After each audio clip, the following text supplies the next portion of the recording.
तो नेक्स्ट है टॉपिक आपका 131 कॉन्स्टिट्यूशनल अमेंडमेंट बिल 2026। ठीक है, तो ये किस चीज़ से रिलेटेड है, ये इतना इम्पॉर्टेंट नहीं है।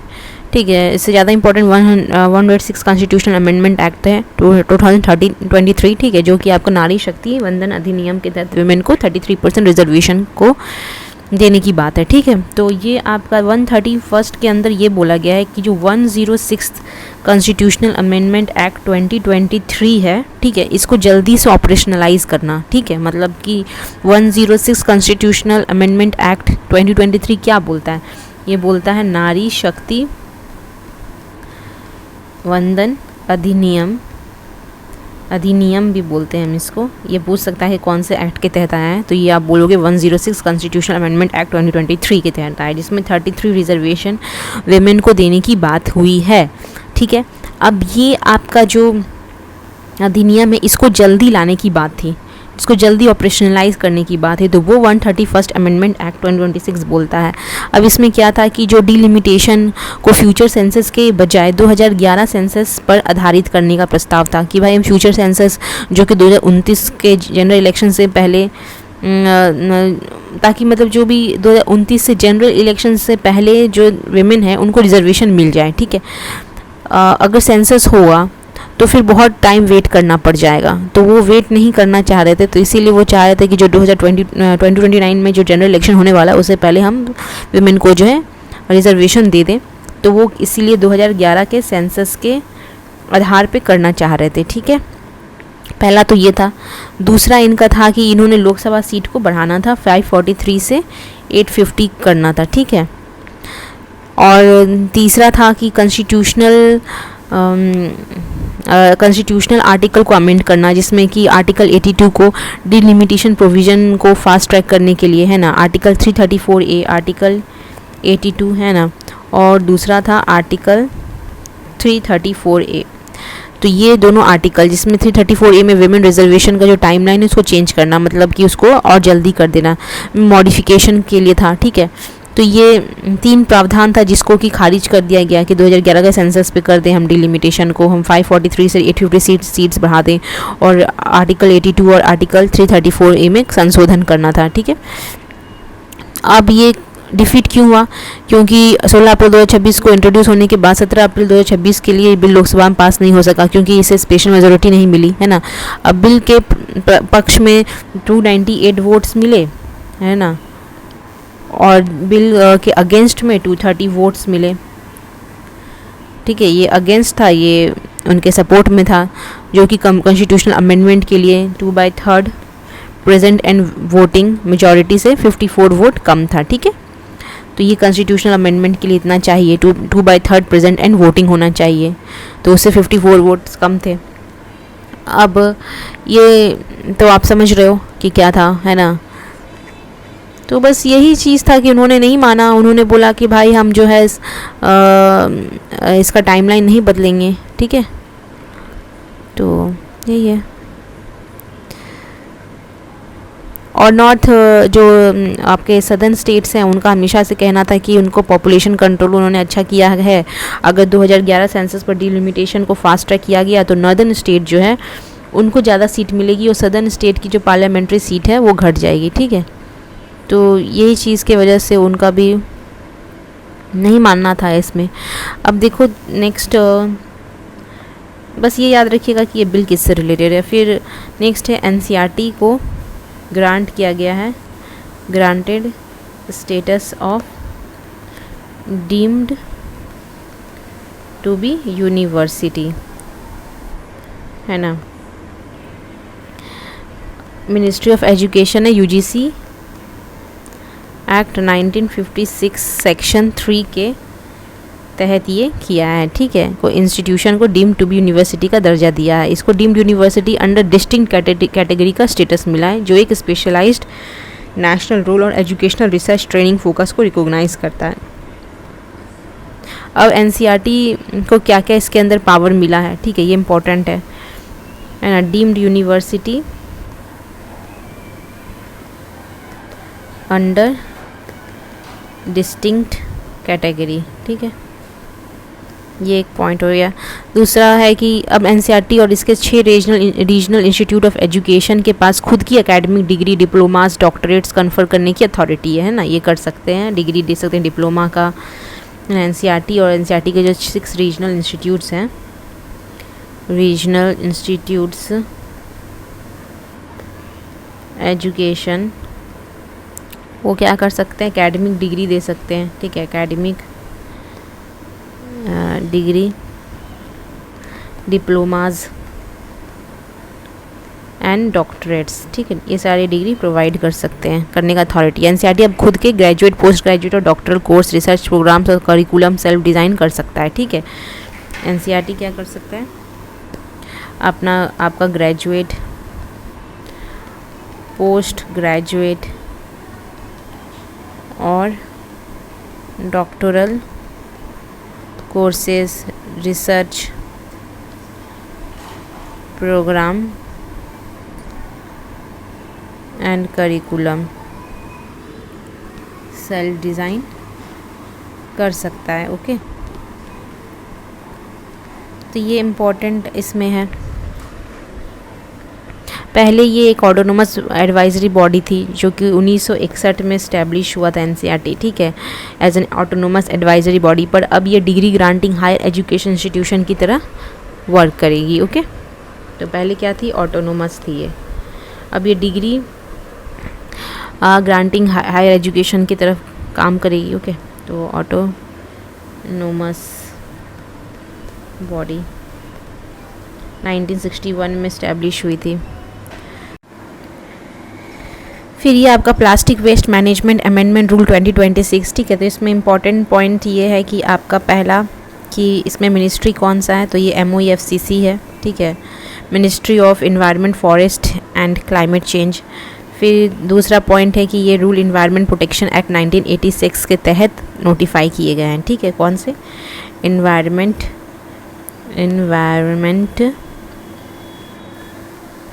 प्रोटेक्शन एक्ट 1986, ठीक है, के तहत नोटिफाई किए गए। उसके बाद ये mandatory recycled plastic content targets, ठीक है। तो इसमें आपका जो भी प्लास्टिक कंटेंट टारगेट है वो आपको देखना है, ठीक है। इसमें देखिए एक कैटेगरी 1 है, कैटेगरी 1, ठीक है, ये बस थोड़ा देख लीजिएगा क्योंकि हो सकता है कि प्रीलिम्स में स्टेटमेंट वाइज पूछ दे। कैटेगरी 1 में आपका रिजिड प्लास्टिक है, तो जो रिजिड प्लास्टिक होगा उसको 40% रिसाइकल करना है, ठीक है, रिसाइकल मैंडेटरी है, ठीक है, मैंडेटरी, जिसको बढ़ा के 60% तक करना है 2028-29 तक, ठीक है। तो अभी 40% है। फिर आपका एक है फ्लेक्सिबल कैटेगरी, ये कैटेगरी 1 में आएगा। फिर एक कैटेगरी 2 में है आपका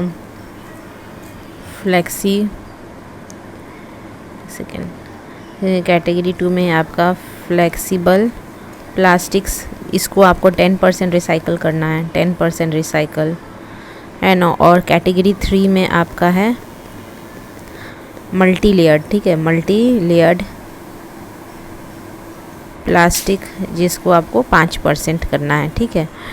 तो ये टारगेट, अब देखिए ये टारगेट उन जगह पे नहीं लागू होगा जहाँ पे आपका FCCI और CDSCO जो है वहाँ पे बोल चुकी है कि यहाँ पे रिसाइकल प्लास्टिक के उपयोग पर जहाँ पे रोक लगाया गया है वहाँ पे ये एग्जेम्प्टेड है, ठीक है। अब सभी प्लास्टिक पैकेजिंग पर QR कोड होगा, ठीक है, ये इम्पॉर्टेंट है एक कि QR कोड होगा और बार कोड होगा, ठीक है, ताकि यूनिक आइडेंटिफायर, ताकि हमें पता चले कि ओरिजिन से लेके उस प्लास्टिक का अंत तक हम उसको ट्रेस कर सकें, ठीक है ना। और ये सब CPCB के पोर्टल पे उपलब्ध होगा, ठीक है, पोर्टल पे, ओके।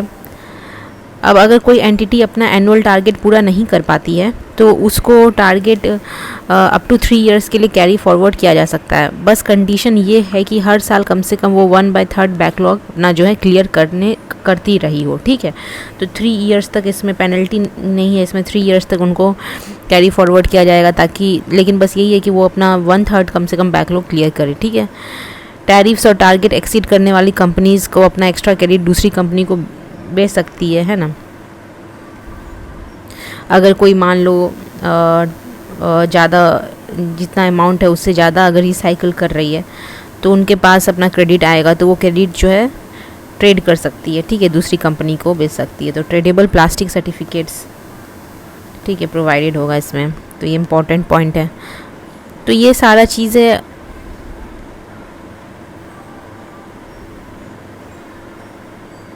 तो अब इसमें रूल्स में क्या गया है कि रूल्स में एंड ऑफ लाइफ डिस्पोजल के तहत, है ना, वेस्ट को एनर्जी में कन्वर्ट करना, है ना, जो भी सीमेंट या स्टील प्लांट है उसमें को प्रोसेसिंग करना, वेस्ट को ऑयल में कन्वर्ट करना, रोड कंस्ट्रक्शन में शामिल करना इसको। तो ये सारा चीज़ को भी शामिल किया गया है, ठीक है, and of life disposable. Understood कि जो भी आपकी स्टील या सीमेंट इंडस्ट्री होगी, प्लांट्स हैं, वो अपना वेस्ट को ऑयल में, वेस्ट टू ऑयल या फिर रोड कंस्ट्रक्शन में इस्तेमाल करना इसको, तो ये सबको भी शामिल किया गया है।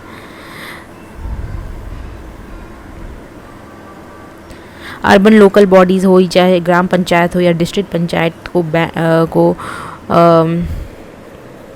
वेस्ट सेग्रीगेशन इन्फोर्स करने के लिए स्टैट्यूटरी पावर दिया गया है। जो भी ग्राम पंचायत है आपका, अर्बन लोकल बॉडीज़ है ना, ULBs जो है ना, अर्बन लोकल बॉडीज़ या ग्राम पंचायत है ना, या आपका डिस्ट्रिक्ट पंचायत, इन लोगों को क्या दिया गया है, स्टैट्यूटरी पावर्स। ओके, तो ये आपका पता चल गया। तो इसमें इंपॉर्टेंट बस कैटेगरी याद रखिए, रिजिड प्लास्टिक के लिए 40%, फ्लेक्सिबल के लिए 10%, मल्टी लेयर्ड के लिए आपका 5%, है ना। अब जहाँ पे FCCI और CDS को आपका ऑलरेडी प्रोविज़न चल रहा है तो वहाँ पे नहीं लागू होगा। QR कोड और बार कोड के तहत आप CPCB पोर्टल में उस प्लास्टिक का एंड लाइफ तक देख सकते हैं कि कैसे चला है वो, है ना। 3 इयर्स का इसमें दिया गया है। इसमें ट्रेडेबल प्लास्टिक सर्टिफिकेट भी मिलेगा। एंड ऑफ लाइफ डिस्पोजेबल में cement, steel industry, waste to oil, road construction, ये सारा भी शामिल किया गया है। अब जो अर्बन लोकल बॉडी है, ग्राम पंचायत है, डिस्ट्रिक्ट पंचायत है, इनको स्टैट्यूटरी पावर्स दिया गया। बस यही इंपॉर्टेंट पॉइंट्स है इसमें आपका, और कुछ वैसा इंपॉर्टेंट है नहीं, ठीक है, जो आपका पूछ सकता है एग्ज़ाम में। और अब देखिए इसमें अब दूसरा हम चलेंगे दूसरे टॉपिक में, तो वो है इंडियन पोर्ट एक्ट 2025, ठीक है, ये इम्पॉर्टेंट है आपका। तो ये 117 साल पुराना आपका इंडियन पोर्ट एक्ट 1908 को रिप्लेस कर दिया गया, ठीक है। इंडियन पोर्ट एक्ट, एक second, let me right it clearly. तो आपका जो ये इंडियन पोर्ट एक्ट 1908 है, इसको क्या किया गया, रिप्लेस किया गया, ठीक है, रिप्लेस किया गया है ना। अब ये आपका स्टैट्यूटरी बॉडीज़ इसमें इस्टेब्लिश की गई है। एक है MSDC, जिसको हम बोल सकते हैं मैरीटाइम स्टेट डेवलपमेंट काउंसिल, ठीक है, ये एक ही इस्टेब्लिश हुआ है, मैरीटाइम स्टेट डेवलपमेंट काउंसिल। ये एक एडवाइजरी बॉडी है जिसको स्टैट्यूटरी स्टेटस दिया गया है ताकि वो सेंट्रल और कोस्टल स्टेट्स के बीच में ना कोऑर्डिनेशन स्थापित कर सके, ठीक है। तो आप समझ गए, ये एक एडवाइजरी बॉडी को स्टैट्यूटरी स्टेटस दिया गया है, statutory status granted maritime state development council, MSDC से याद रखिएगा, जिनको स्टैट्यूटरी स्टेटस दिया गया ताकि ये सेंट्रल और कोस्टल स्टेट्स के बीच में कोऑर्डिनेशन स्थापित कर सके। और एक स्टेट मैरीटाइम बोर्ड है, एक आपका स्टेट मैरीटाइम बोर्ड है, ठीक है, ये इंपॉर्टेंट। एक MSDC है, MSDC है ना, और एक है, आप MS पढ़ते हो ना कंप्यूटर में, उसे याद रखना, MSDC है, और एक है स्टेट मैरीटाइम बोर्ड, SMB, ठीक है, स्टेट मैरीटाइम बोर्ड, ठीक है। इसमें गवर्नमेंट द्वारा जो भी नॉन मेजर पोर्ट है, माइनर पोर्ट हैं के एडमिनिस्ट्रेशन को या प्लानिंग या रेगुलेशन के लिए स्टेट मैरीटाइम बोर्ड को स्टैट्यूटरी बैकिंग दी गई है, ठीक है, इसको भी स्टैट्यूटरी बैकिंग दी गई है। तो जो भी आपका माइनर पोर्ट है उसके एडमिनिस्ट्रेशन या प्लानिंग और रेगुलेशन के लिए है ये, ठीक है, स्टेट मैरीटाइम बोर्ड, ठीक है, स्टेट मैरीटाइम बोर्ड, ओके, याद रहेगा। एक है आपका MSDC, state maritime state development council, एक काउंसिल क्रिएट किया गया, एक बोर्ड क्रिएट किया गया, ठीक है। और एक आपका डिस्प्यूट रेजोल्यूशन मैकेनिज्म के लिए स्टेट लेवल पर डिस्प्यूट रेजोल्यूशन कमेटी का भी प्रोविज़न है। इसके खिलाफ जो भी अपील से हाई कोर्ट में की जा सकती है, ठीक है। जो भी डिस्प्यूट रेजोल्यूशन होगा आपका, ये अपना डिस्प्यूट रेजोल्यूशन कमेटी वो देखेगी, और अगर आपको उसके लिए अगेंस्ट भी अपील करना तो हाई कोर्ट में कर सकते हैं। तो DRC है ना, dispute resolution committee, dispute resolution committee है ना, सेटअप है, ठीक है। इसके अगेंस्ट आप हाई कोर्ट जा सकते हो, ओके। फिर आपका single window digital port clearance के लिए मैरीटाइम सिंगल विंडो और डिजिटल ट्रैकिंग सिस्टम का भी प्रोविज़न है ना। Maritime single window digital tracking के लिए, ठीक है, फॉर डिजिटल ट्रैकिंग है ना, maritime single window for digital tracking है ना। फिर इन्वायरमेंट सेफ्टी स्टैंडर्ड के लिए मारपोल मरीन पोल्यूशन और ब्लास्ट वाटर मैनेजमेंट के तहत आपको अलाइन किया गया है इसको, ताकि जो भी पोल्यूशन होता है तो वो मारपोल आपका मरीन पोल्यूशन को, मारपोल कन्वेंशन है आपका जो कि मरीन पोल्यूशन को देखता है, या ब्लास्ट वाटर मैनेजमेंट जो भी आपका शिप के तहत जो भी पानी जाता है उसमें आपका जो इन्वेजिव मरीन ऑर्गेनिज़म्स है वो भी चली जाती है, जो कि आपका दूसरे एरियाज़ में जाके फिर वो हार्म करती है उस वहाँ के वाटर्स को, ठीक है। तो उसको देखने के लिए, उसके मैनेजमेंट को देखने के लिए ब्लास्ट वाटर मैनेजमेंट है ना। तो ये सारा सिस्टम के साथ इसको अलाइन किया गया है। गवर्नमेंट द्वारा अपॉइंटेड जो कंजर्वेटिव या पोर्ट ऑफिसर्स को disease control, damage assessment, penalty impose करने का पावर दिया गया है, ठीक है। तो ये सारा इम्पोर्टेंट उतना नहीं है, बस मारपोल और ब्लास्ट वाटर मैनेजमेंट को अलाइन किया गया, ये देखिएगा। और एक डिस्प्यूट रेजोल्यूशन कमेटी सेटअप किया गया है जिसके खिलाफ आप हाई कोर्ट में जा सकते हैं। एक MSDC बहुत इंपॉर्टेंट है, मैरीटाइम स्टेट डेवलपमेंट काउंसिल, और एक स्टेट मैरीटाइम बोर्ड है, ठीक है। ये 1908 के एक्ट को रिप्लेस करता है, ये इंपॉर्टेंट है, ओके। अब देखिए मेजर पोर्ट आपको याद रखना होगा, मारपोल, और एक यहाँ पे क्या था आपका ब्लास्ट, ठीक है, ब्लास्ट वाटर मैनेजमेंट, ठीक है। अब आपका यहाँ पे इम्पोर्टेंट पोर्ट्स आप देख लेना, ठीक है। 12 मेजर पोर्ट है जो सेंटर के अंदर है, ठीक है।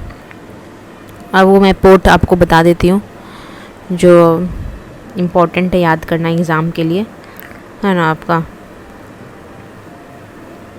तो पहला आप याद रखिएगा गुजरात में है कांडला या दीनदयाल पोर्ट, दीनदयाल पोर्ट, ठीक है, ये आपका गुजरात में है,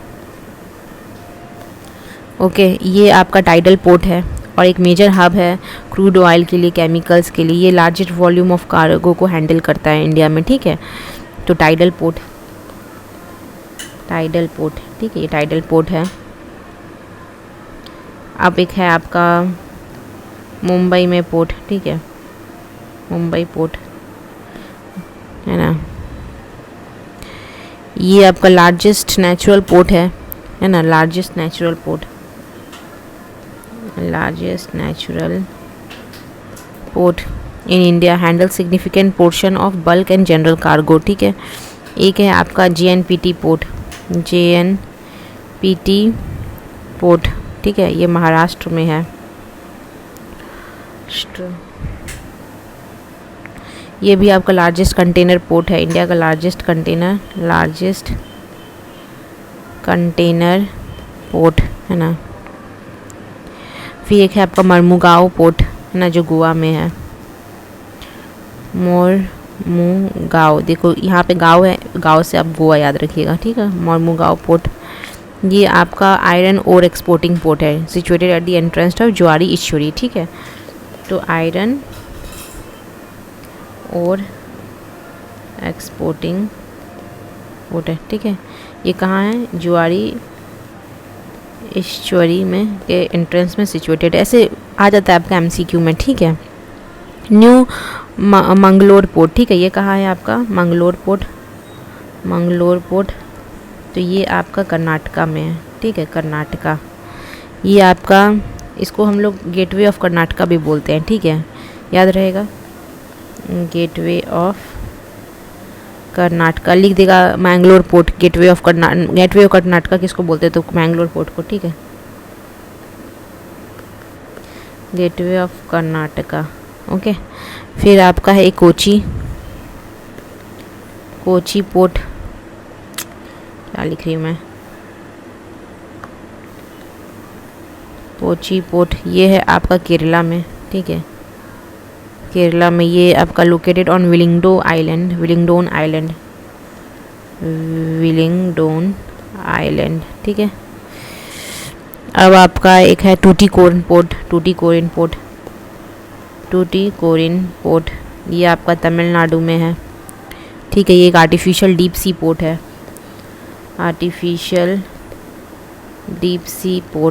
ठीक है। फिर एक आपका है चेन्नई पोर्ट, ये आपका सेकेंड लार्जेस्ट कंटेनर पोर्ट है, सेकेंड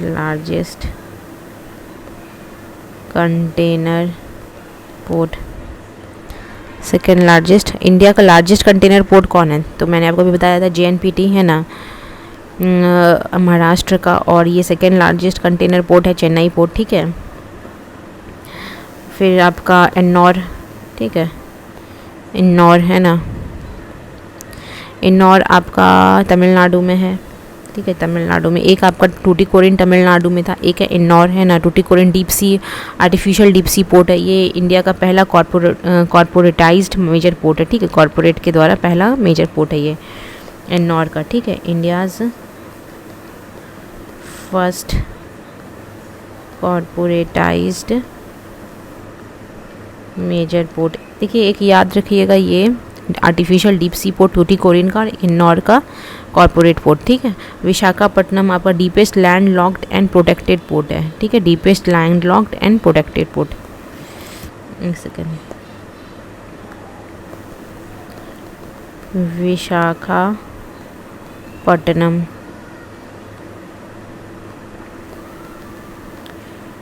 विशाखा है ना, एक सेकेंड यार क्या हो रहा है, विशाखापट्टनम पोर्ट, ठीक है। तो ये आपका आंध्र प्रदेश में है और ये deepest land locked and protected port है, ठीक है, land locked and protected port in India, ठीक है। A major hub for iron ore and oil. Paradip port, ये डीप वाटर पोर्ट है ना, deep water all weather port located at the confluence of Mahanadi river and Bay of Bengal. तो ये आपका Paradip port कहाँ है? ये पारादीप पोर्ट आपका उड़ीसा में है और ये deep water all weather port located at the confluence of Mahanadi and Bay of Bengal, ठीक है। तो ये आपका डीप वाटर पोर्ट है और एक ओनली रिवराइन पोर्ट है आपका श्यामा प्रसाद मुखर्जी पोर्ट, ठीक है। ये कहाँ है? वेस्ट बंगाल में। Shyama Prasad Mukherjee port West Bengal, only major riverine port. ये आपका हुगली के रिवर पे है, ठीक है। तो ये आप याद रखिएगा, ठीक है। 12 पोर्ट है ना। एक कांडला पोर्ट है जो गुजरात में है, टाइडल पोर्ट है। Mumbai port largest natural port है। JNPT पोर्ट महाराष्ट्र का लार्जेस्ट कंटेनर पोर्ट है, ठीक है। एक Mumbai port largest natural port है और JNPT लार्जेस्ट कंटेनर पोर्ट है, ठीक है। फिर एक मर्मुगांव है गोवा का आयरन ओर एक्सपोर्टिंग पोर्ट है, ज्वारी शरीफ पे। मैंगलोर पोर्ट कर्नाटका का गेटवे ऑफ कर्नाटका भी कहते हैं इसको। कोची पोर्ट आपका केरला में है, विलिंगडन आइलैंड के ऊपर। फिर आपका टूटीकोरिन पोर्ट है तमिलनाडु में, आर्टिफिशियल डीप सी पोर्ट है ये। टूटीकोरिन पोर्ट क्या है? आर्टिफिशियल डीप सी पोर्ट है। चेन्नई पोर्ट आपका है, ये सेकेंड लार्जेस्ट कंटेनर पोर्ट है। फर्स्ट तो मैंने बताया आपको महाराष्ट्र मुंबई पोर्ट है ना। इन्नौर आपका जो है तमिलनाडु का इंडिया का फर्स्ट कॉर्पोरेटाइज्ड पोर्ट है। इन्नौर पोर्ट इंडिया का फर्स्ट कॉर्पोरेटाइज। एक डीपेस्ट लैंड लॉक्ड पोर्ट मैंने बोला था विशाखापट्टनम पोर्ट है, वो कहाँ पे? आपका आंध्र प्रदेश में। फिर उड़ीसा में पारादीप पोर्ट है जो कि deep water all weather port है, ठीक है। महानदी और बे ऑफ बंगाल के कॉन्फ्लुएंस में एक श्यामा प्रसाद मुखर्जी पोर्ट है, ओनली रिवराइन पोर्ट तो याद रहेगा। आप देखिए ये इंपॉर्टेंट पूछ सकते हैं, डीपेस्ट लैंडलॉक्ड पोर्ट कौन सा है, ठीक है। इंडिया का पहला कॉर्पोरेटाइज्ड पोर्ट कौन सा है, Visakhapatnam port deepest landlocked port है, ठीक है। एनोर पोर्ट इंडिया का पहला कॉर्पोरेटाइज्ड पोर्ट है। चेन्नई पोर्ट आपका सेकेंड लार्जेस्ट कंटेनर पोर्ट है। टूटीकोरिन याद रखिएगा, एक टूटीकोरिन आपका तमिलनाडु में है, आर्टिफिशियल डीप सी पोर्ट है, ठीक है, ये इंपॉर्टेंट है, टूटीकोरिन इंपॉर्टेंट है। फिर आपका मैंगलोर पोर्ट देख लीजिएगा, फिर एक आपका मरमुगांव पोर्ट देख लीजिएगा, JNPT महाराष्ट्र है। वैसे तो सभी इंपॉर्टेंट है, कांडला दीनदयाल पोर्ट है ना, टाइडल पोर्ट भी बोलते हैं इसको। लार्जेस्ट नेचुरल पोर्ट आपका मुंबई पोर्ट, सेकेंड लार्जेस्ट आपका कंटेनर पोर्ट कौन सा है, चेन्नई पोर्ट है, ठीक है। और क्या इम्पोर्टेंट है, और एक लार्जेस्ट कंटेनर पोर्ट कौन सा है, JNPT महाराष्ट्र का, ठीक है। इन्नौर आपका सेकेंड लार्जेस्ट, चेन्नई पोर्ट, ठीक है। इन्नौर तमिलनाडु इंडिया का पहला कॉर्पोरेटाइज्ड मेजर पोर्ट है। विशाखापट्टनम पोर्ट आपका deepest landlocked and protected port है, डीपेस्ट लैंडलॉक्ड, ठीक है।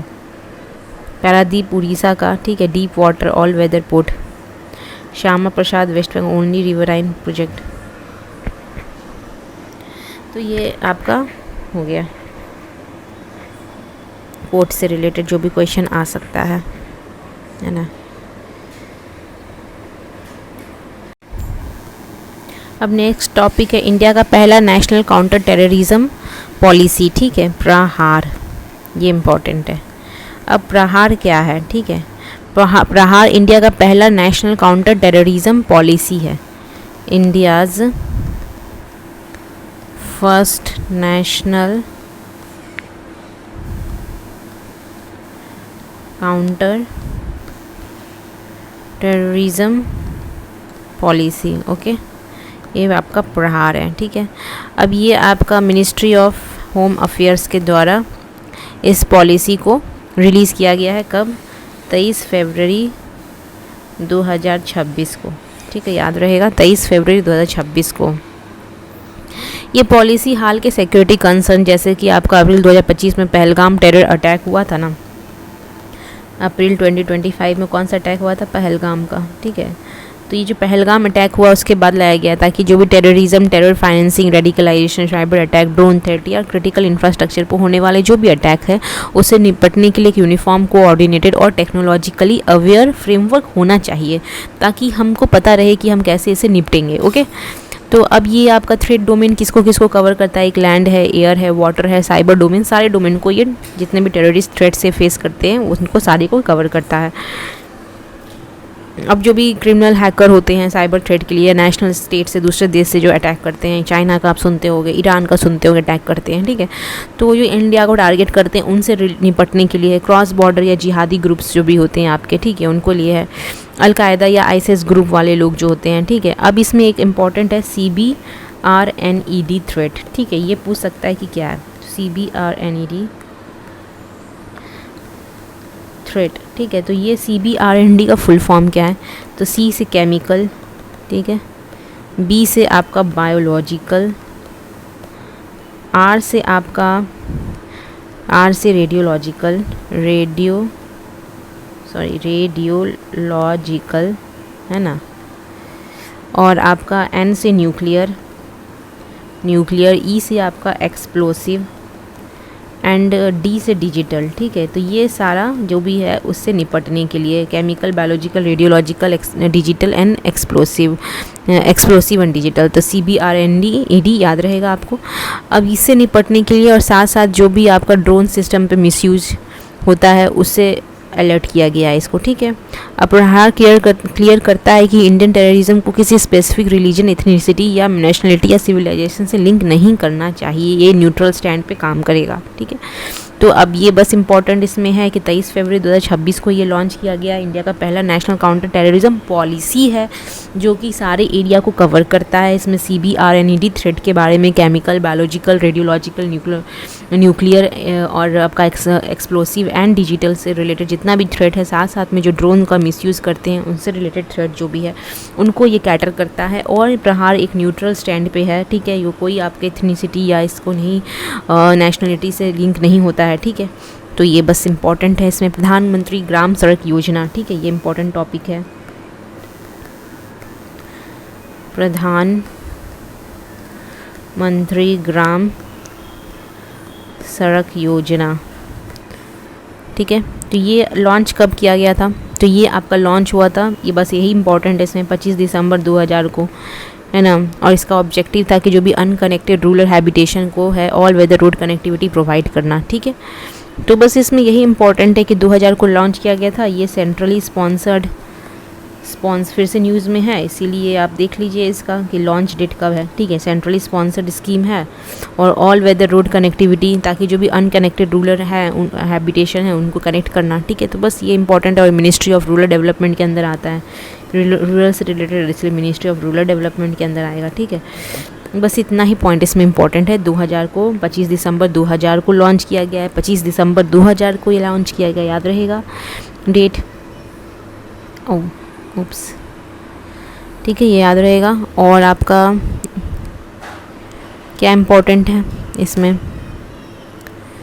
है ना, तो फाइनेंशियल ईयर 2025-26 के लिए 19,000 करोड़ का बजट एलोकेट किया गया है इसको।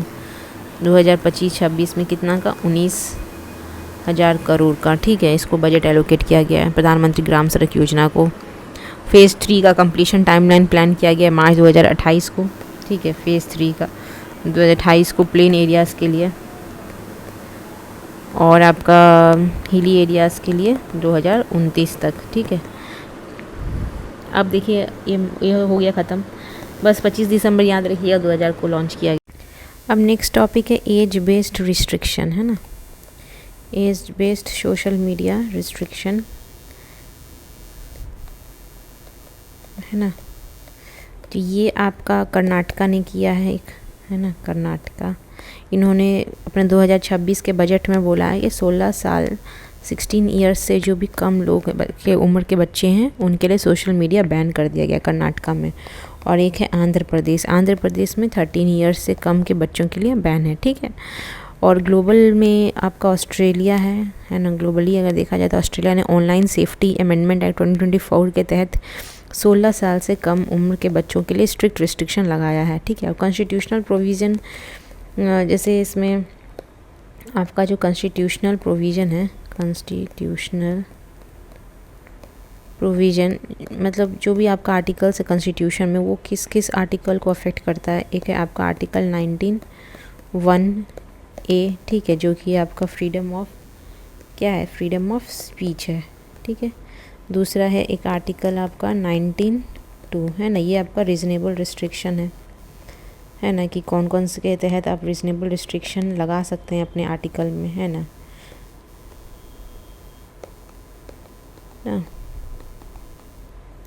और आर्टिकल 21(a) है जो कि आपका राइट टू एजुकेशन से रिलेटेड है। ठीक है, तो ये आपका यहाँ पे ये टॉपिक ख़त्म। एक कर्नाटका और एक आपका कौन सा है, आंध्र प्रदेश, और ऑस्ट्रेलिया में भी ये बैंड है। ठीक है, ASI, अब आपका ASI ने ना आर्कियोलॉजिकल सर्वे ऑफ इंडिया जो कि मिनिस्ट्री ऑफ कल्चर के अंदर आता है, ये नेक्स्ट टॉपिक है। इन्होंने क्या किया है कि कुछ साइट को अप्रूव किया है जिस पे कि इनको आयरन एज से लेके अर्ली अर्बन और मैरीटाइम सेटलमेंट तक की टाइमलाइन को वो हाईलाइट करता है, वो सब साइट्स। ठीक है, तो एक है कीलादी, ठीक है, यहाँ पे एक्सकेवेशन के लिए अप्रूव किया गया है कीलादी एक है, ये सारे तमिलनाडु के साइट्स हैं। ठीक है, एक है पटाना मारुधुर, ठीक है, पटना मारुधुर। ठीक है, एक है कारीवलम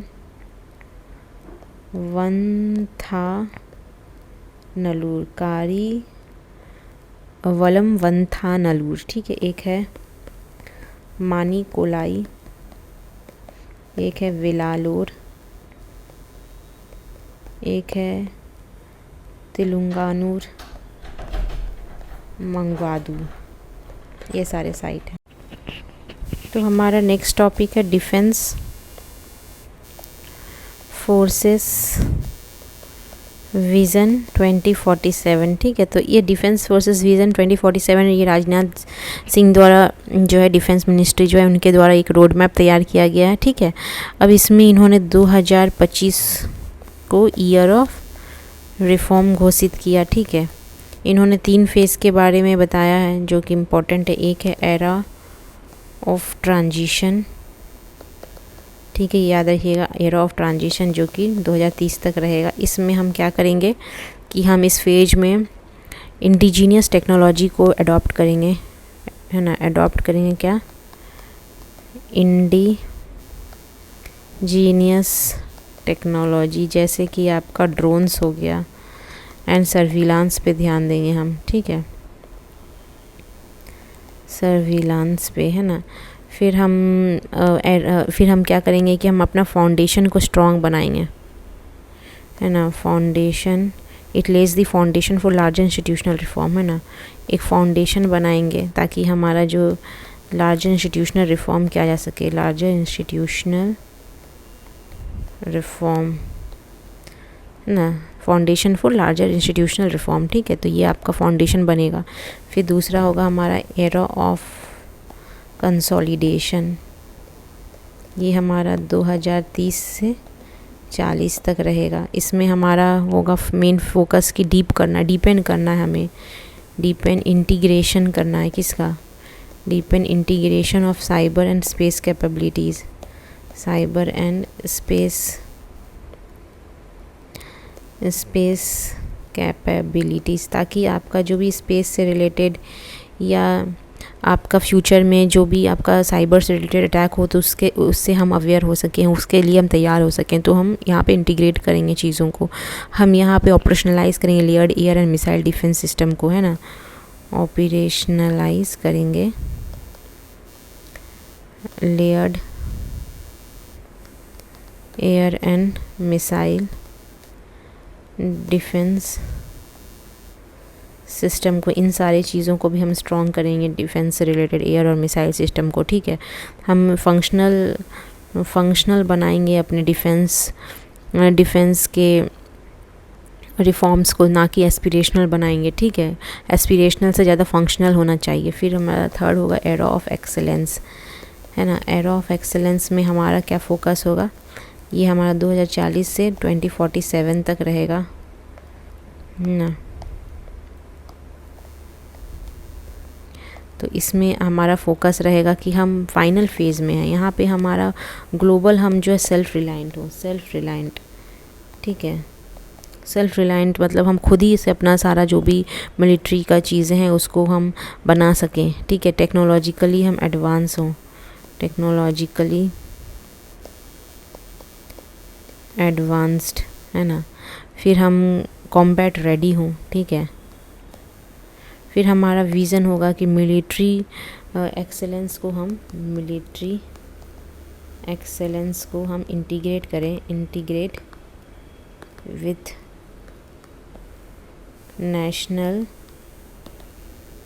vision of developed India by 2047। तो 2047 तक हमारा टारगेट है कि हमको इंडिया को डेवलप करना है ना। तो उसको हमको इंटीग्रेट करना है कि हमारा मिलिट्री एक्सेलेंस उस हद तक पहुंच जाए तब तक, है ना। तो ये हमारा है। तो पहला है हमारा कि हमको ट्रांजिशन पे ध्यान देना, टी से लेके ई तक जाएंगे, TC, ठीक है।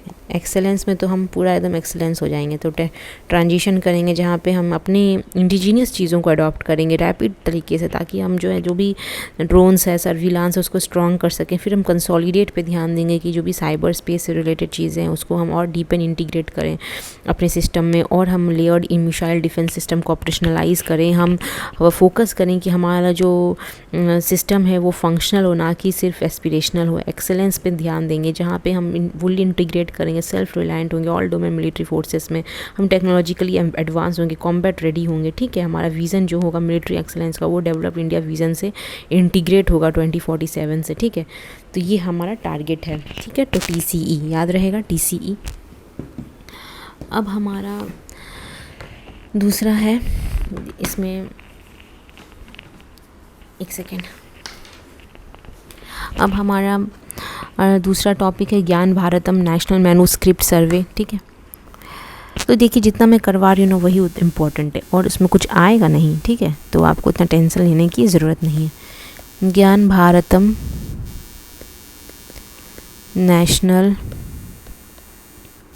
मैन्युस्क्रिप्ट सर्वे, ठीक है, एक ये इम्पोर्टेंट है। तो देखिए ज्ञान भारतम जो है मिनिस्ट्री ऑफ कल्चर ने लॉन्च किया है, मिनिस्ट्री ऑफ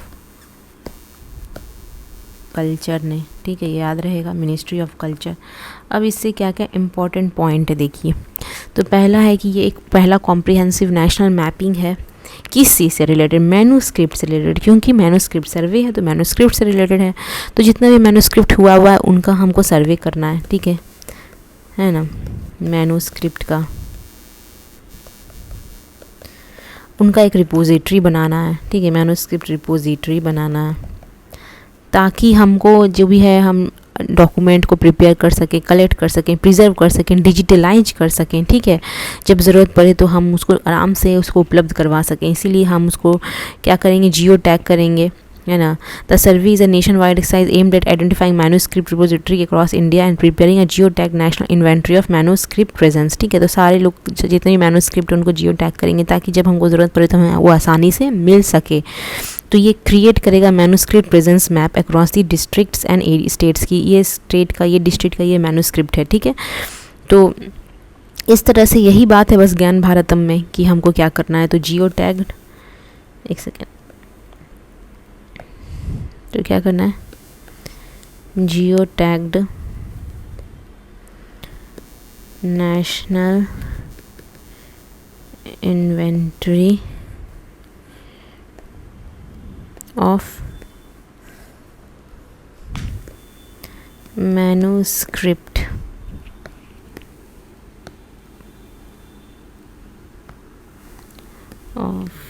मैन्युस्क्रिप्ट ठीक है। तो ये आपका प्रिपेयर होगा, ठीक है।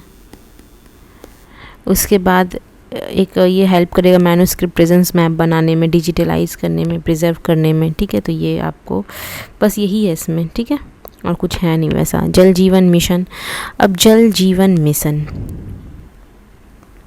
है ना, ये एक इम्पॉर्टेंट टॉपिक है, जल जीवन मिशन है ना, 2.0 है ना, ये चल रहा है अभी। तो ये आपका 2.0 10 मार्च 2026 को लॉन्च हुआ है, 10 मार्च 2026 को लॉन्च हुआ है। ओरिजिनली ये कब लॉन्च हुआ था, ये इम्पोर्टेंट है ना, 15 अगस्त हमारे आज़ादी वाले दिन, है ना, 2019 को इसको लॉन्च किया गया था, ठीक है। इसमें क्या था कि हम सारे जो टैप वाटर सप्लाई हम हर रूरल हाउस होल्ड को 2024 तक टैप वाटर सप्लाई प्रोवाइड करवाएंगे, एवरी रूरल हाउस होल्ड तक, ठीक है। और जब लॉन्च हुआ था उस समय सिर्फ 3.23 करोड़ यानी कि सिर्फ 17% रूरल हाउस होल्ड के पास एक्सेस था टैप वाटर का, ठीक है। लेकिन अभी एट प्रेजेंट जो है, एट प्रेजेंट कितना है, 19.36 करोड़ रूरल हाउस होल्ड हैं, उसमें से 15.80 करोड़ अबाउट 81.6%, ये याद रखिएगा, पूछ सकता है MCQ में भी, 81.61% हाउस होल्ड के पास एक्सेस है, ठीक है, ठीक है। मतलब 81 तक हमने पहुंचा दिया, 81.5% के अप्रॉक्स हमने हाउस होल्ड को क्या किया, टैप वाटर सप्लाई पहुंचा दिया है। तो मतलब 19.36 करोड़ में से 15.80 करोड़ 19.36 करोड़ में से 15.80 करोड़ के पास टैप वाटर सप्लाई पहुंच चुका है, ठीक है। तो मतलब अप्रॉक्स 81.36 तक, और हमको 19.36 करोड़ तक पहुंचाना है हमको बाय दिसंबर 2028, ये हमारा टारगेट है बाय दिसंबर 2028, ताकि हम इंश्योर कर सके कि ऑल ग्राम पंचायत रिसीव हर घर जल सर्टिफिकेट। कौन सा सर्टिफिकेट, हर घर जल सर्टिफिकेट सबको मिल सके, ठीक है। तो 19.36 में 15.80 करोड़ के पास है, जिसमें से 80 मतलब अप्रॉक्स 81.6% के पास है। 19.36 करोड़ तक पहुंचाना है हमको बाय 2028 दिसंबर 2028 तक, ठीक है, ताकि हर घर जल सर्टिफिकेट सबको मिल सके। इसमें हर विलेज जिनको भी मिलेगा उसको सुजल विलेज या सर्विस एरिया आईडी सर्टिफिकेट मिलेगा, ताकि through which complete digital mapping of supply system from water source to household tap will be prepared, है ना। तो इसमें आपका एक सुजल विलेज, है ना, आईडी आपको दिया जाएगा उस विलेज को, जिनका मतलब पूरा डिजिटल मैपिंग किया जाएगा कि सप्लाई सिस्टम वाटर का सोर्स से लेके हाउस होल्ड टैप तक कैसे पहुंचा है, ठीक है। तो इसमें आपका एक वो विलेज को असाइन किया जाएगा सुजल विलेज आईडी, ठीक है। ये है एक।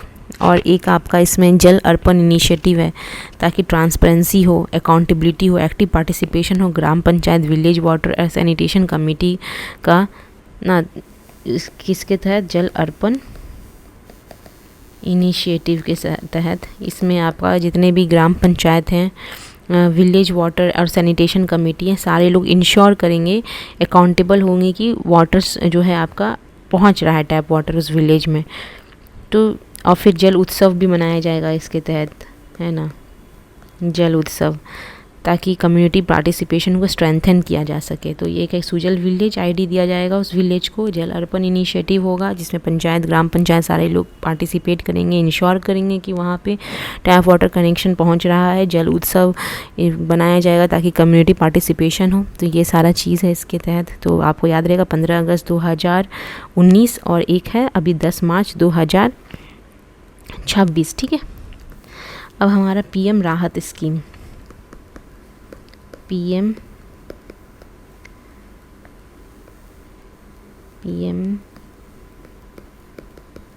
राहत, ठीक है, पीएम राहत, ये इम्पोर्टेंट है। पीएम राहत स्कीम जो है, इसमें ये कब लॉन्च हुआ, ये आपका 13 फरवरी, ठीक है, 2026 को लॉन्च हुआ, ये याद रखिएगा। इसका ऑफिशियली नेम है, जो कि फुल फॉर्म है, ठीक है, प्राइम मिनिस्टर रोड एक्सीडेंट, इसमें आर का मतलब रोड हुआ, prime minister road accident victims, H का मतलब हॉस्पिटलाइजेशन, हॉस्पिटलाइजेशन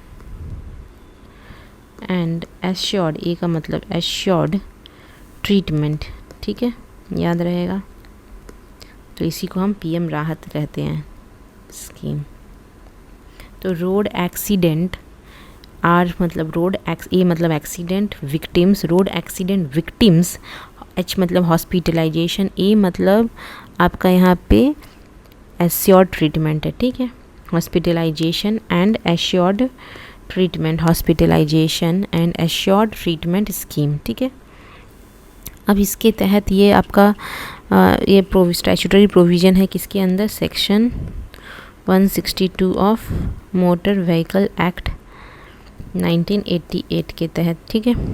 अब इसके अंदर एक ये 112 इमरजेंसी रिस्पांस सपोर्ट सिस्टम से इंटीग्रेट किया गया है, ताकि आप 112 पे कॉल करके इमरजेंसी में आप इसमें ये ले सकते हो, हेल्प ले सकते हो। The victim of a good Samaritan, good Samaritan वो जो आपका हेल्प करेगा उस टाइम पे जो अब एक्सीडेंट होगा, ठीक है। इन्फॉर्मेशन ऑब्टेन कर सकता है नियरेस्ट डेजिग्नेटेड हॉस्पिटल का, रिक्वेस्ट कर सकता है एम्बुलेंस को, अवेलेबल कर सकता है बोथ सर्विसेज, ठीक है, 112 पे कॉल करके, ठीक है।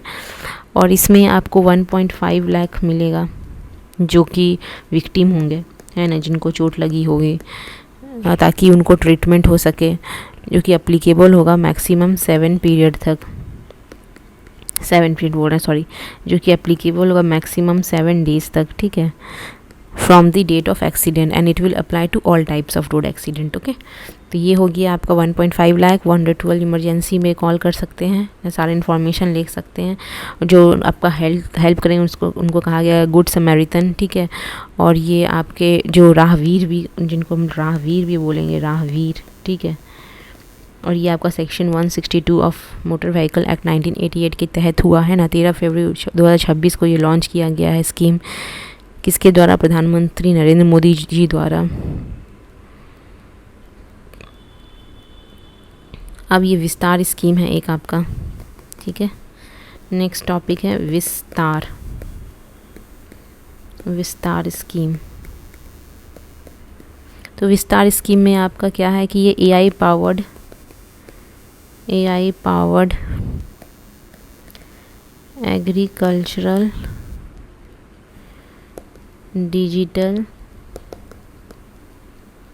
पब्लिक इंफ्रास्ट्रक्चर है, ठीक है, जो कि लॉन्च किया गया है किसके द्वारा? यूनियन मिनिस्टर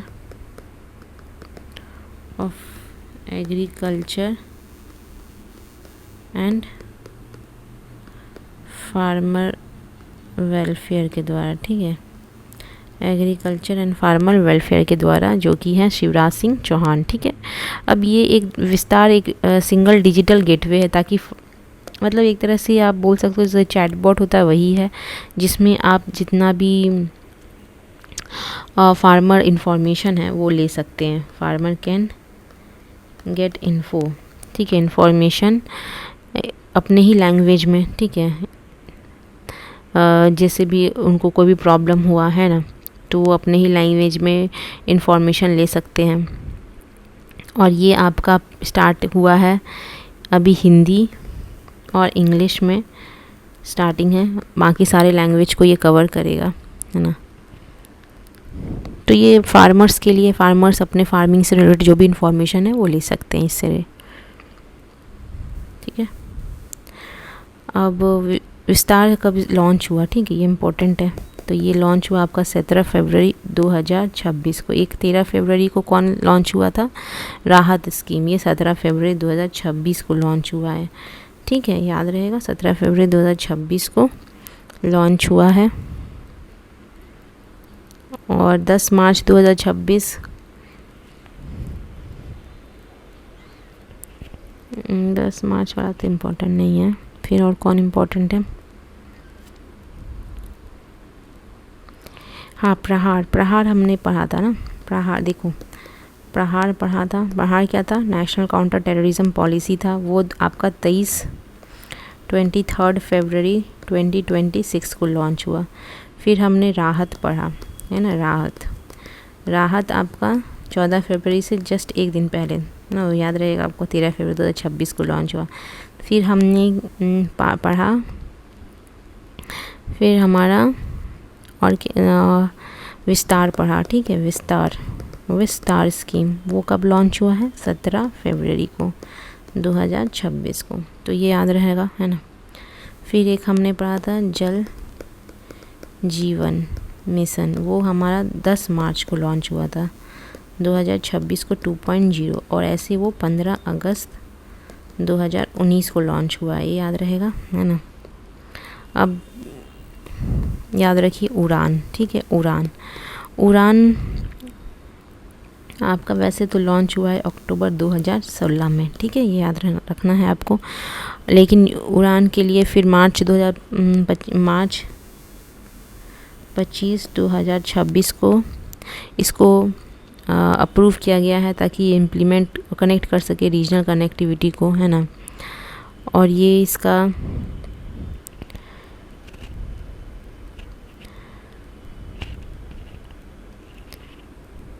उड़ान जब लॉन्च हुआ था 2016 में, तो इसका ऑब्जेक्टिव था कि एफोर्डेबल बनाना है, कनेक्ट करना टायर 2 और टायर 3 सिटीज़ को, ठीक है। During the 9 years of implementation as of June 2026 the operation has been conducted on 665 routes across 95 airports, helicopters and water aerodromes. More than 3.5 lakh flights have been operated carrying 1.64 crore passengers. तो इसमें बस कुछ याद रखना नहीं है, ठीक है। बस ये याद रखिएगा कि कब लॉन्च हुआ है। तो अक्टूबर 2026 को लॉन्च हुआ, अक्टूबर 2016 को लॉन्च हुआ था। और ये टायर 2 एंड टायर 3 सिटीज़ में अफोर्डेबल बनाना है आपका जो फ़्लाइट है उसको, ठीक है।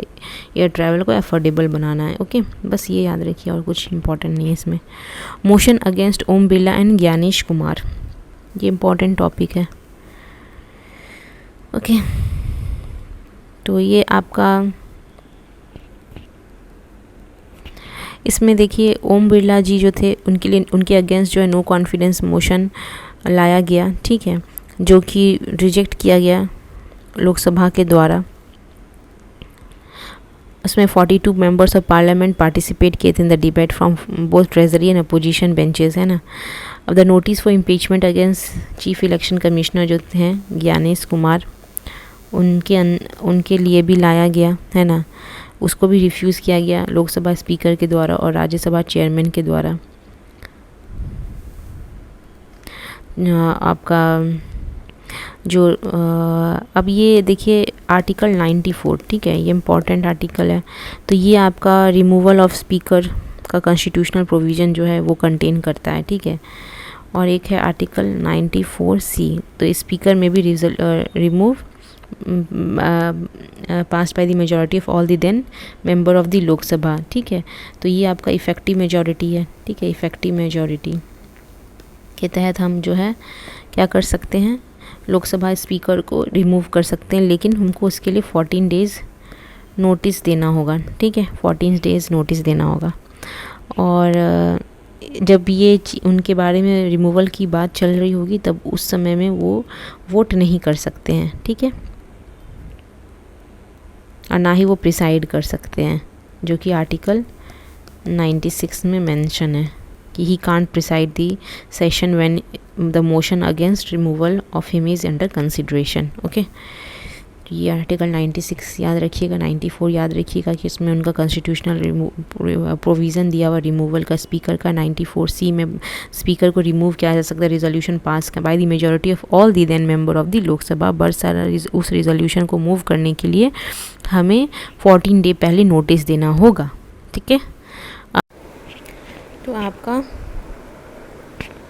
शांति एक्ट क्या है, तो sustainable harnessing and advancement of nuclear technology for India act, ठीक है। ये भारत के जो आपका ये केस का फुल फॉर्म आप देख लीजिए अच्छे से, है ना। सस्टेनेबल हार्नेसिंग, सस्टेनेबल एस से सस्टेनेबल, एस से हार्नेसिंग, ए से एडवांसमेंट, एन से न्यूक्लियर, टी से टेक्नोलॉजी, आई से इंडिया, ठीक है। तो sustainable harnessing and advancement of nuclear technologies for India, ठीक है।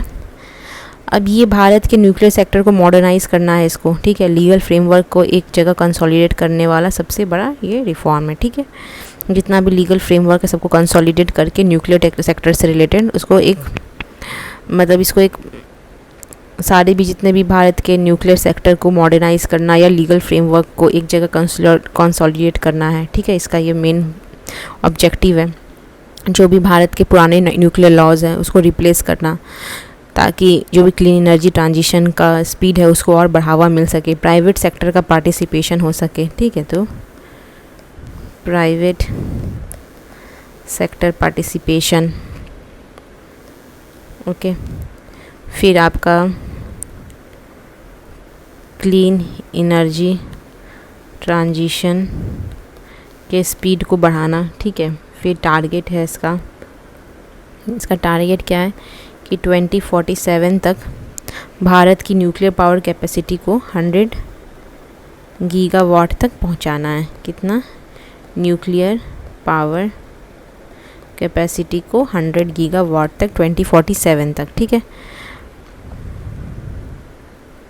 अभी कितना शेयरिंग है भारत की टोटल इलेक्ट्रिसिटी जनरेशन में न्यूक्लियर पावर का, तो 3% शेयर है, ठीक है। 2024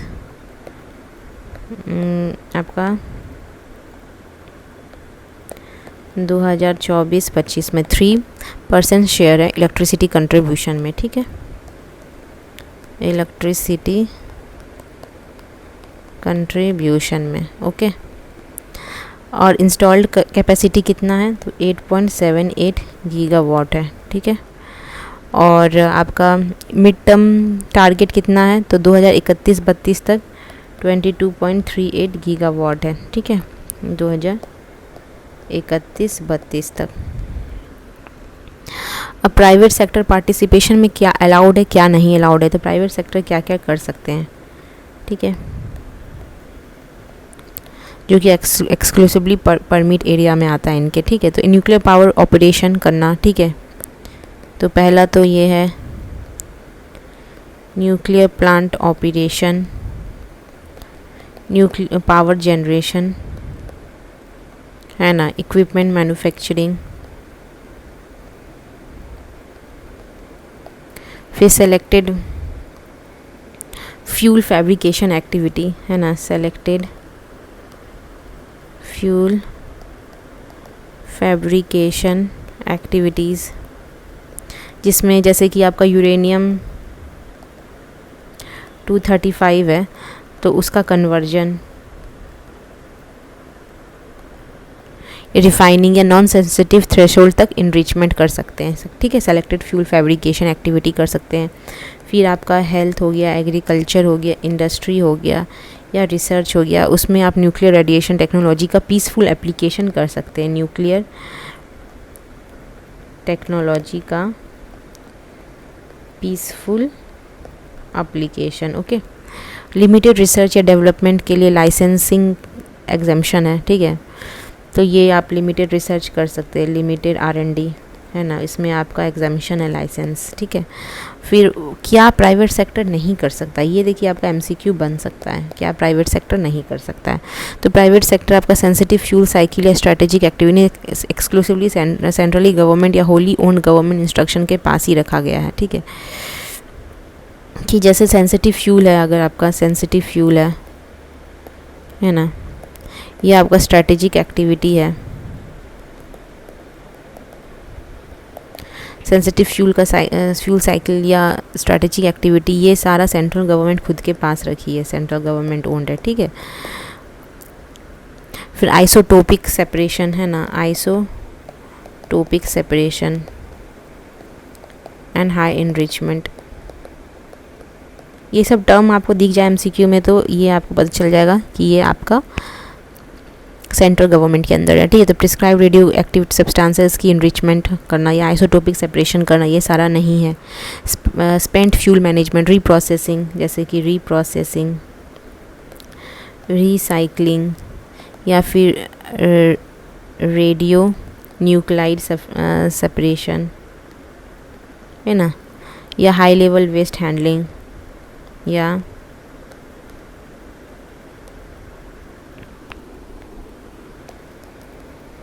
हाई लेवल वेस्ट हैंडलिंग, है ना। तो ये सब नहीं करना। हैवी वाटर, ये सब गवर्नमेंट के अंदर है। हैवी वाटर का प्रोडक्शन या अपग्रेडेशन, प्रोडक्शन और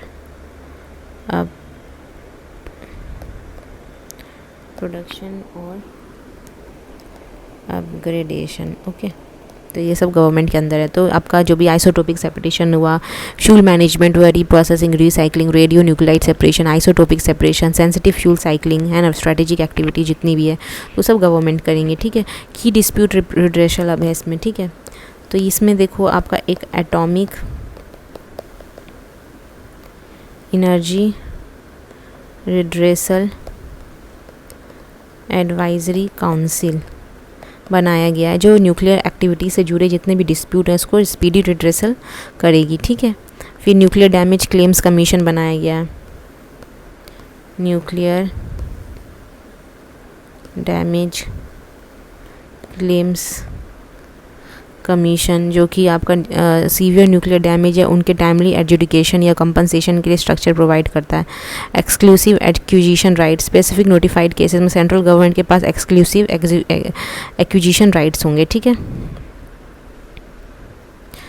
अब आपका है एक सिविल लाइबिलिटी स्ट्रक्चर, और ये एक्ट में एक आपका ग्रेडेड लाइबिलिटी स्ट्रक्चर लाया गया है, ठीक है, जो कि पहले की तरह single uniform structure liability cap की जगह एक रिस्क और डैमेज के हिसाब से लाइबिलिटी फिक्स करेगा, ठीक है, कि कितना लाइबिलिटी किसको जाएगा, ओके। तो civil liability structure act graded liability आपका ग्रेडेड लाइबिलिटी स्ट्रक्चर एक्ट लाया गया है, ठीक है। ग्रेडेड लाइबिलिटी तो ये आपका शिफ्ट है पहले से, जहाँ पे सिंगल यूनिफॉर्म था यहाँ पे अब रिस्क और डैमेज के हिसाब से दिया जाएगा कि किसको कितना लाइबिलिटी है। न्यूक्लियर डैमेज क्लेम कमीशन है, ठीक है, जो कि न्यूक्लियर डैमेज और उनके टाइमली एजुडिकेशन कंपनसेशन के लिए स्ट्रक्चर प्रोवाइड करता है, ठीक है। Atomic energy redressal advisory council है, ओके, याद रहेगा। तो एक न्यूक्लियर डैमेज क्लेम कमीशन है NDCC, nuclear damage claim commission. एक है atomic energy AERAC, atomic energy redressal advisory council, ठीक है। तो ये सारा आपका इसके अंदर है, ठीक है। तो ये आपका रिपब्लिक डे 2026, ये 77th रिपब्लिक डे था, ठीक है ना, जिसको कर्तव्य पाथ न्यू दिल्ली पर मनाया गया है ना। थीम क्या था? थीम आपका 150 ईयर्स ऑफ वंदे मातरम था ना। नेशनल सॉन्ग वंदे मातरम का 150 साल मार्क करने के लिए इसे थीम बनाया गया, ठीक है। चीफ गेस्ट कौन थे? चीफ गेस्ट आपके एंटोनियो कोस्टा थे। प्रेसिडेंट हैं ये, प्रेसिडेंट ऑफ यूरोपियन काउंसिल है ना, यूरोपियन काउंसिल के प्रेसिडेंट हैं एंटोनियो कोस्टा। और उर्सुला वोन लेयन, ठीक है, उर्सुला वोन लेयन, ये आपकी यूरोपियन कमीशन की प्रेसिडेंट है, ठीक है ना, यूरोपियन कमीशन की प्रेसिडेंट। अब इसमें आपका जो महाराष्ट्र का गणेशोत्सव है, उसको सिंबल ऑफ आत्मनिर्भरता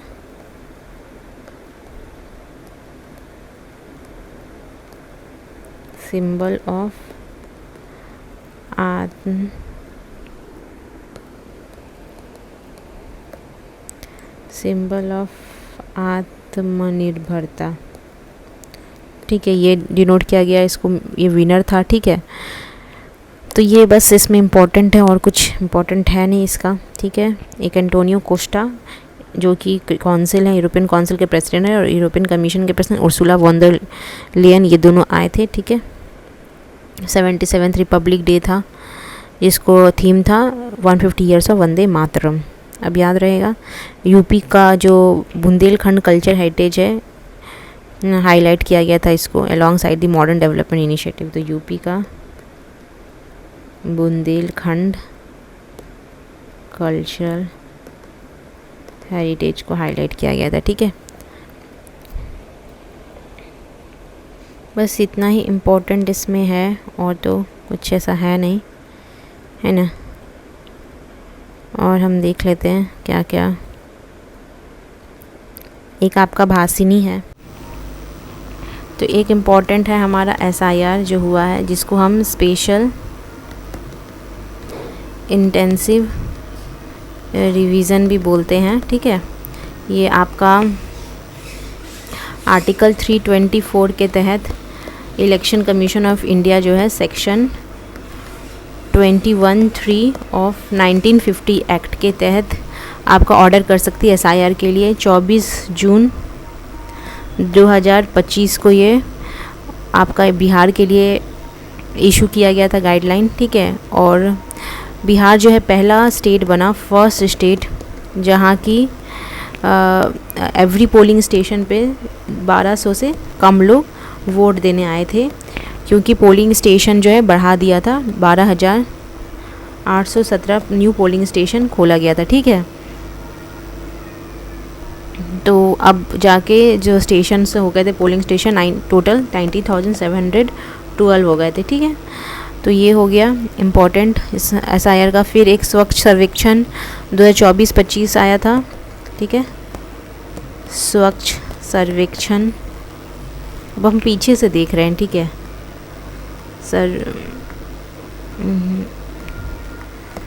सर्वेक्षण 2024-25। इसमें आपका बस देख लीजिए कि इंदौर जो है आपका टॉप में था एमपी का, ठीक है, मोर देन 10 लाख से, और 3 से 10 लाख में नोएडा है, ठीक है, नोएडा। और स्टेट में आपका यूपी है। नोएडा तो सिटी, बस स्टेट में आपका यूपी है, और इंदौर आपका, और स्टेट में आपका एमपी है, ठीक है। ओके, तो ये हो गया आपका, और कुछ इसमें इम्पोर्टेंट नहीं है। फिर आपका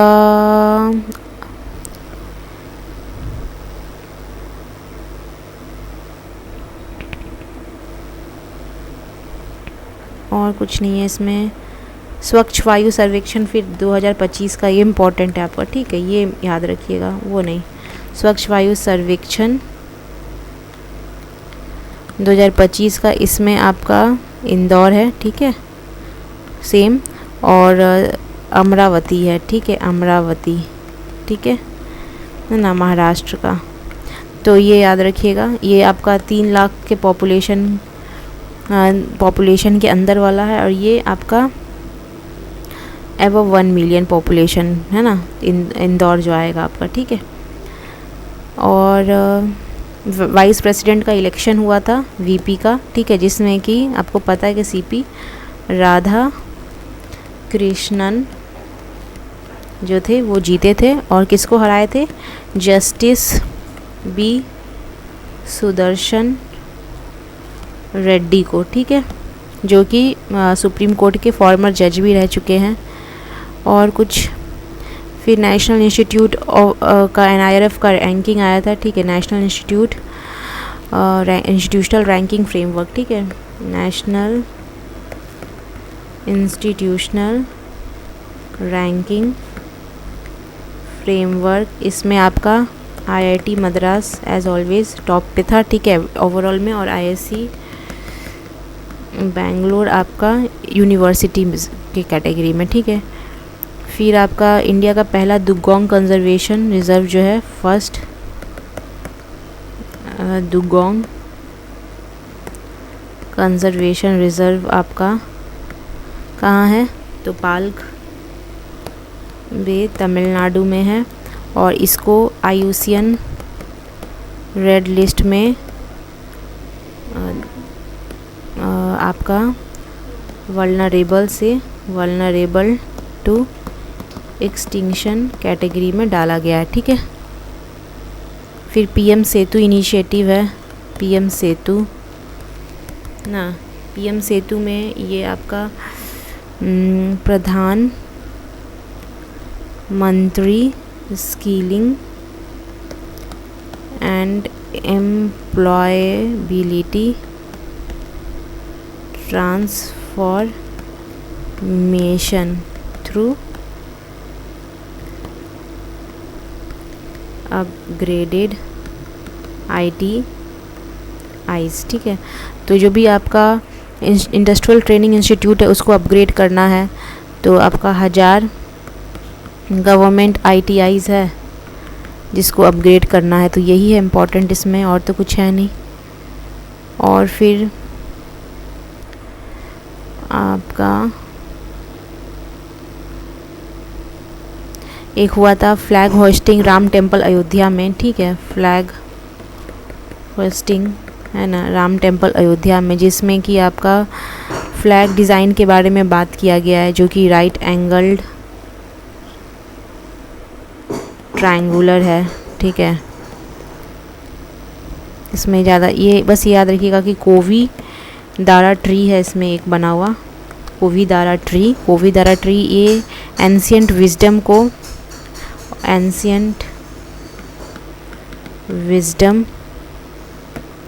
एंड स्ट्रेंथ को का रिफ्लेक्शन है, ठीक है। इसका फ्लैग का सैफरन कलर है जो कि सन डायनेस्टी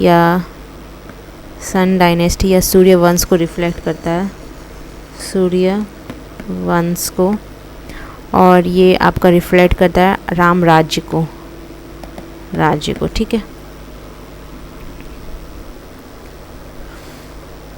और क्या इम्पोर्टेंट है,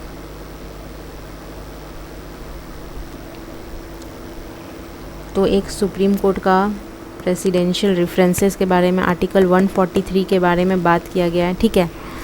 तो आर्टिकल 143 में आपका जो तमिलनाडु गवर्नर का केस हुआ था, ठीक है, जो 2 जज बेंच इसमें बैठी थी,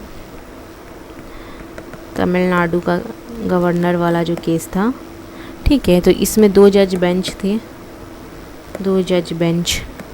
तो इसमें गवर्नर जो है 1 मंथ के अंदर बिल पर एक्शन ले, ऐसा ज़रूरी कर दिया गया था। अगर वो 3 मंथ तक नहीं लेती है तो डीम्ड एसेंट माना जाएगा। मतलब कि डीम्ड एसेंट मतलब हुआ कि वो माना जाएगा कि वो पास हो चुका है बिल, ठीक है। लेकिन सेंटर बोला कि इसमें तो ये इंटरफेरेंस हुआ है ना सेंटर के एग्जीक्यूटिव और लेजिस्लेटिव डोमेन में, तो फिर प्रेसिडेंट ने आर्टिकल 143 के तहत, जो कि प्रेसिडेंट रिफ़र कर सकता है कोई सुप्रीम कोर्ट से क्वेश्चन एडवाइजरी ओपिनियन लेना, तो उन्होंने अब एडवाइजरी ओपिनियन लिया। तो सुप्रीम कोर्ट का 5 जज, सुप्रीम कोर्ट का 5 जज बेंच बैठा और उन्होंने 3 मंथ वाला टाइमलाइन और डीम्ड एसेंट वाला अप्रोच को रिजेक्ट कर दिया, ठीक है। तो ये 143 के तहत एडवाइस ले सकते हैं। बेंच कितना बैठेगी इसके लिए, तो आर्टिकल 145(3) के तहत ये दिया गया है, ठीक है। आर्टिकल 200 आपका बताता है कि गवर्नर के पास 3 ऑप्शन है, ठीक है। या तो वो एसेंट दे, या तो एसेंट ना दे, विथहोल्ड कर दे, ठीक है, या तो प्रेसिडेंट के लिए रिजर्व करे, ठीक है। 201 जो है रिजर्व किए गए बिल पर जो प्रेसिडेंट डिसीजन लेगी उससे रिलेटेड है आर्टिकल 201। तो अब ये हो गया आपका। अब बिहार लेजिस्लेटिव असेंबली इलेक्शन की बात है, ठीक है। Bihar legislative assembly election result 2025। Sorry, मेरा अगर थोड़ा राइटिंग वैसा है, मैं टैब में लिख रही हूँ तो थोड़ा वैसा हो जा रहा है, ठीक है। तो देखिए टोटल वोटर टर्नआउट आपका 67.13% है, जो 1951 के बाद ये सबसे ज़्यादा है, ठीक है। फीमेल पार्टिसिपेशन इसमें 71.78% रहा है, जो कि मेल से ज़्यादा है, ठीक है। 62.98 मेल का है और फीमेल का आपका 71.78 है, और ऑन एन एवरेज 67.13% है। इसमें आपका 7,45,26,858 वोटर शामिल हुए, ठीक है। लॉन्गेस्ट सर्विंग सीएम कौन थे, तो आपके नीतीश कुमार जी थे, ठीक है, 10th टाइम, है ना। और फिर डिप्टी सीएम और सम्राट चौधरी, विजय कुमार सिन्हा। फिर बीजेपी के फर्स्ट सीएम कौन बने, तो फिर आपके पता ही है आपको, है ना, सम्राट चौधरी। और इनको ओथ कौन दिलाया, सम्राट चौधरी जी को। तो सम्राट चौधरी जी को जो ओथ है, एक सेकेंड, सम्राट चौधरी जी को ओथ दिलाया था सैयद अता हसनैन, ठीक है, ये गवर्नर हैं ना। तो एनडीए ने टोटल 202 सीट जीती। इसमें बीजेपी ने कितना सीट जीता, तो 89 सीट्स जीती, ठीक है। और जेडीयू ने 85 सीट्स, ओके। और आरजेडी ने 25 सीट। आपका हाईएस्ट विनिंग किसका था, तो हाईएस्ट विनिंग मार्जिन से कौन जीता है, तो कालाधर प्रसाद मंडल, ओके। ये आपके रुपौली सीट से जीते, ठीक है, 73,572 वोट से। और लोएस्ट मार्जिन तो आपका राधा चरण शाह जी जीती, जो कि आपका 27 वोट से सिर्फ, ठीक है। और यंगेस्ट एमएलए मैथिली ठाकुर, ठीक है, ये आपका अलीनगर कंस्टिट्यूएंसी से जीती, ठीक है। और इनका संदेश सीट था, ओके। तो ये हो गया। और आपका कौन सा टॉपिक छूट रहा है,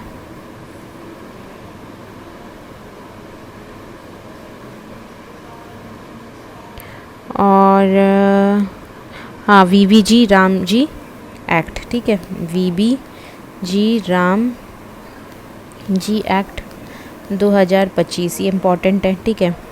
इसका फुल फॉर्म क्या होगा, विकसित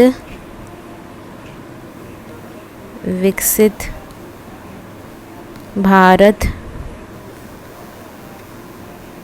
गारंटी फॉर रोजगार एंड आजीविका मिशन ग्रामीण एक्ट 2025, ठीक है, जिसको हम लोग मनरेगा पहले बुलाया करते थे, ठीक है, जिसको हम लोग पहले क्या बुलाया करते थे, मनरेगा, ठीक है, 2005 को रिप्लेस कर दिया है इसने, ठीक है।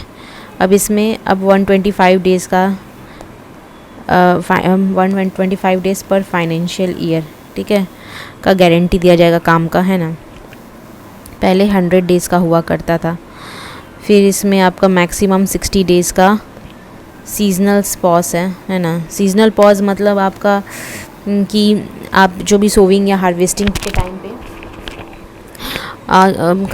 आपके किसानों की कमी ना हो, इसलिए इनको 60 डेज़ का पब्लिक वर्क सस्पेंड कर दिया गया है। तो रिमेनिंग 305 डेज़ में ये 125 डेज़ इनको काम मिलेगा। ओके, ये सेंट्रली स्पॉन्सर्ड स्कीम है, ठीक है। और इसमें आपका फंडिंग रेशियो 60:40 होगा। सेंटर स्टेट दोनों पार्टिसिपेट करेंगे। और हिली और हिमालयाज़ एरियाज़ में आपका 90:10 होगा, हिमालयन स्टेट्स में, है ना। मनरेगा में आपका 10% सॉरी, मनरेगा में 100% का था, ठीक है। टोटली इसमें सेंटर स्पॉन्सर करती थी, स्टेट को नहीं देना पड़ता था। और आपका इसमें है कि अनएम्प्लॉयमेंट अलाउंसेस मिलेगा अगर 15 दिन के अंदर 15 डेज़ के अंदर अगर उनको काम नहीं मिला तो इनको अनएम्प्लॉयमेंट अलाउंसेस मिलेगा, जो कि स्टेट देगी, ठीक है। स्टेट गवर्नमेंट को बर्डन उसका ये करना होगा। और मैक्सिमम 14 डेज़ के अंदर इनको वेज पे आउट होना मैंडेटरी है, ठीक है। 14 डेज़ के अंदर, ठीक है, वेज पे आउट होना मैंडेटरी है, ठीक है। अब पहले एडमिन एक्सपेंस लिमिट से 6% था, उसको बढ़ा के 9% कर दिया है। मतलब एडमिनिस्ट्रेटिव एक्सपेंस जो भी था उसका, ठीक है। अब आपका ग्राम पंचायत लेवल पे ही प्लानिंग स्टार्ट होगा, ठीक है। ग्राम पंचायत इसको इंटीग्रेट किया, ये बहुत इंपॉर्टेंट है, इसको इंटीग्रेट किया है पीएम। इस डाल देगा आपका इसमें एमसीक्यू में, तो आप कंफ्यूज करोगे। पीएम गति शक्ति नेशनल मास्टर प्लान और विकसित Bharat national rural infrastructure stack से, ठीक है। विकसित Bharat national rural infrastructure stack और गति शक्ति नेशनल मास्टर प्लान से इंटीग्रेट किया गया। 4 प्रायोरिटी डोमेन है इसका। एक तो वाटर सिक्योरिटी कंजर्वेशन करना, ठीक है। उसके बाद रूरल इंफ्रास्ट्रक्चर, है ना। उसके बाद आपका लाइवलीहुड रिलेटेड इंफ्रास्ट्रक्चर, है ना। और उसके बाद आपका वेदर एंड क्लाइमेट से मिटिगेशन के लिए मिटिगेशन वर्क्स जो भी होगा, ठीक है। और आपका इसमें मैंडेटरी है बायोमेट्रिक करवाना, ठीक है। जो भी काम हुआ है उसका इलेक्ट्रॉनिक बायोमेट्रिक ऑथेंटिकेशन, बायोमेट्रिक भी होगा जो भी लोग आएंगे। फिर जियो स्पेशल ट्रैकिंग भी होगा काम का, ठीक है। फिर ग्रामीण रोजगार गारंटी कार्ड दिया जाएगा, कार्ड। फिर इसमें आपका सोशल ऑडिट्स होंगे, ठीक है, सोशल ऑडिट्स। तो बस यही है ना।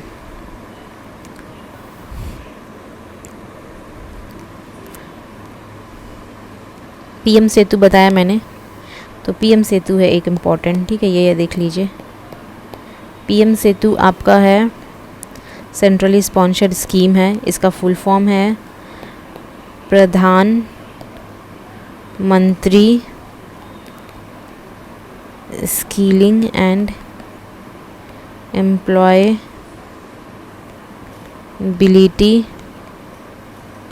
ट्रांसफॉर्मेशन